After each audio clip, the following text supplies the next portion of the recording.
பிரியமானவர்களே, ஆண்டவரும் அருமை இரட்சகருமா இருக்கிற இயேசு கிறிஸ்துவின் இனிய நாமத்தினாலே மற்றும் ஒரு நல்ல ஒரு காலை பொழுதிலே உங்களை சந்திப்பதிலே நான் அதிகமாக மகிழ்ச்சி அடைகிறேன். இந்த நாள் முழுவதுமாக நீங்கள் செய்கிற எல்லா காரியத்திலையும் கர்த்தருடைய கரம் உங்களோடு கூட இருந்து உங்களை ஆசீர்வதிப்பதாக.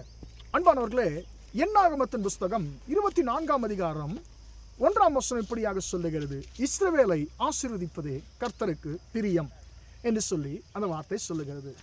அன்பானவர்களே, மனுஷர்கள் ஒவ்வொருவருக்கும் ஒவ்வொரு நோக்கம் இருக்கும், ஒரு ஆசை இருக்கும். உங்களுடைய ஆசைகள் என்ன என்று சொல்லி கேட்கும் பொழுது அநேகர் சொல்லுவார்கள், எனக்கு இந்த ஆசை உண்டு, எனக்கு இப்படிப்பட்ட ஒரு ஆசை உண்டு, நான் இப்படி செய்யணும், என் பிள்ளைகள் இப்படி இருக்கணும், என் குடும்பம் இப்படி இருக்க வேண்டும் என்று சொல்லி அநேகருக்கு பலவிதமான ஆசைகள் உண்டு. அன்பானவர்களே, ஆனால் ஆண்டவருடைய ஆசை என்ன, அவருக்கு பிரியமானது என்ன என்று சொல்லி நாம் பார்க்கும் பொழுது எனக்கு அன்பானவர்களே, பரிசுத்த வேதம் சொல்லுகிறது, அவருடைய ஆசை, அவருக்கு பிரியமானது, இஷ்டமானது என்னன்னு கேட்டால் உங்களையும் என்னையும் ஆசீர்வதிப்பது தான் அவருக்கு பிரியம். அன்பானவர்களே, நமக்கு கர்த்தர் கொடுக்கிற ஆசீர்வாதத்தை யாருமே தடுக்க முடியாது. இந்த உலகத்திலே எந்த ஒரு வல்லமையினாலும் உங்களை கர்த்தர் ஆசீர்வதிப்பதை யாருமே தடுக்க முடியாது. அன்பானவர்களே, அதை தடுக்கும்படியாக ஒருவர் இங்கே முயற்சிக்கிறதை நாம் பார்க்கிறோம். அன்பானவர்களே, இஸ்ரவேல் ஜனங்களை ஆண்டவர் அதிகமாய் நேசிக்கிறார். எனவே அவர்களுக்கு எகிப்தின் அடிமைத்தனத்தின் விடுதலை கொடுத்து ஆண்டவர் அவர்களுக்கு சொந்த நாட்டை, கானான் தேசத்தை கொடுக்கும்படி ஆண்டவர் அவர்களை வனாந்தரத்தில் நடத்தி கொண்டு வருகிறார். அப்பொழுது அவர்கள் ஒவ்வொரு தேசத்தையும் அவர்கள் ஜெயித்து அவர்கள் முன்னேறி கொண்டு வந்திருக்கும் பொழுது அன்பானவர்களே, மோவாப் என்கிறதான தேசத்தின் ராஜா ஒருவர், பாலாக் என்கிற ராஜா ஒருவர், இவர்களை எப்படி இவர்களை யுத்தம் பண்ணி ஜெயிக்க முடியாது, இவர்களை குறுக்கு வழியில் ஜெயிக்கணும் என்று சொல்லி அவர் பார்க்கிறார். யோசித்து என்ன செய்கிறான்னு சொன்னால், அந்த நாட்டில் இருக்கக்கூடியதான ஒரு குறி சொல்லுகிற ஒரு மனுஷன், அதாவது இவர் தீர்க்கதரிசி, ஆண்டவருடைய தீர்க்கதரிசி அல்ல, இவர் மோவாப் தேசத்தில் இருந்ததான மோவாப் தேவதைகளுடைய தீர்க்கதரிசி, இவன் மந்திரவாதிக்கு சமமானவன் என்று சொல்லிதான் இவனை குறித்த சரித்திர வல்லுநர்கள் சொல்லுகிறார்கள். ஏனென்று சொன்னால், இதை நீங்கள் வாசித்து பார்க்கும் பொழுது அவர் பல இடங்களில் நிற்கிறார். பாகாலுடைய மேடுகள் மேலே அவர் ஏறி இஸ்ரவேல் ஜனங்களை சபிக்கும்படிக்கெல்லாம் முற்படுகிறார். உண்மையான கர்த்தருடைய தீர்க்கதரிசி பாகாலுடைய மேடுகளில் இருந்து ஒரு நாளும் ஜெபிக்க மாட்டாருங்க. எலியா ஒரே இடத்துல அவர் ஜெபிக்கிறார், அது சவால் விட்டு கர்த்தரே தெய்வம் என்பதை நிரூபிப்பதற்காக அவர் ஜெபிக்கிறார். ஆனால் இங்கே இவர் பாகாலின் மேடுகளிலே ஏறி கர்த்தருடைய பிள்ளைகளை சபிப்பதற்காக அவர் முற்படுகிறதை நாம் பார்க்கிறோம். எனக்கு அன்பானவர்களே, எனக்கு அன்பான தேவனுடைய பிள்ளைகளே, இங்கே நாம் பார்க்கிறோம், முற்படுகிறார். கர்த்தருடைய நாமத்தை கொண்டு ஒரு மனுஷன் கர்த்தருடைய பிள்ளைகளை சபிப்பதற்காக முற்படுகிறார்.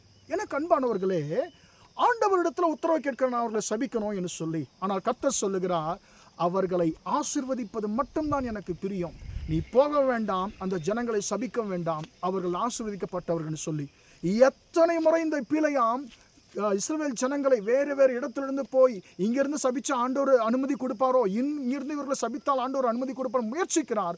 கடைசி வரைக்கும் கர்த்தர் தம்முடைய ஜனங்களை சபிப்பதற்கு அவருக்கு இடம் கொடுக்கல.